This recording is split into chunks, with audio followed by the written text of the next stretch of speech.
তো হ্যালো বন্ধুরা, তোমাদের জন্য একটা সুখবর আজকে যেটা আমি নিয়ে এসেছি সেটা হচ্ছে ফর্ম ফিল আপটা আমি সাবমিট করলাম ফাইনালি। তো এর আগে যে ইস্যুগুলো বা যে গ্লিচগুলো ছিল ওয়েবসাইটে ডাব্লিউবিপিএসসির, সেগুলো অনেকাংশে ঠিক হয়েছে। তো এখন শুধুমাত্র যে প্রবলেমটা রয়ে গেছে সেটা হচ্ছে ওয়ার্ক এক্সপিরিয়েন্স। তো যেহেতু হাতে সময় খুবই কম, সেই কারণে আমি বাধ্য হয়ে আজকে ফর্ম ফিল আপটা সম্পূর্ণ করলাম এবং তার যে বিলিং সেটাও করে রাখলাম, মানে বিল পেমেন্ট অপশন যেটা ছিল সেটাও আমি কমপ্লিট করে ফেলেছি।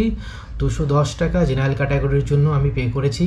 তো এখন যেটা ওয়ার্ক এক্সপিরিয়েন্স নিয়ে যে ইস্যুটা এখনও অবধি থেকে যাচ্ছে, সেটা আমি চেষ্টা করব ওয়েবসাইটের যে 12 থেকে 18 ডিসেম্বরের মধ্যে এডিট উইন্ডো দেওয়া হবে তার মধ্যে সেটা রেকটিফাই করার বা এডিট করে সেটা ঠিক করে দেব।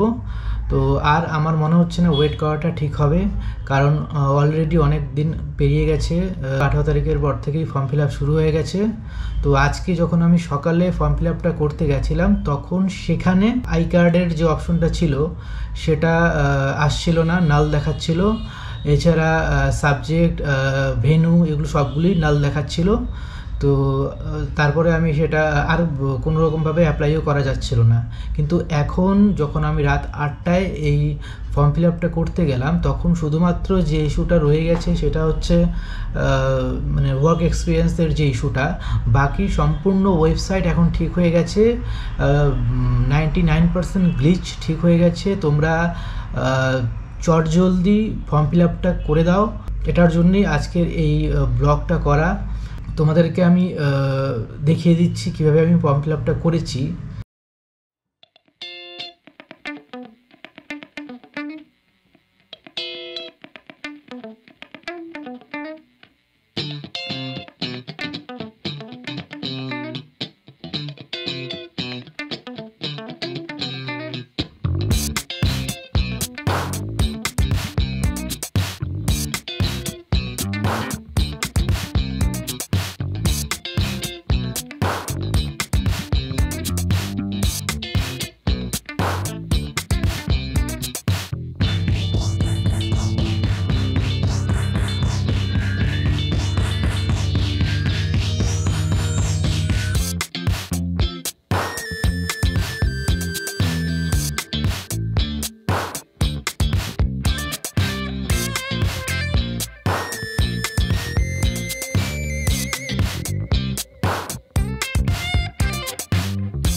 আরেকটা কথা বলে রাখি, যদি তোমাদের চ্যানেলটি ভালো লেগে থাকে আর ভিডিওগুলো যদি ইনফরমেটিভ লেগে থাকে, তাহলে অবশ্যই চ্যানেলটাকে সাবস্ক্রাইব করো, শেয়ার করো, লাইক করো।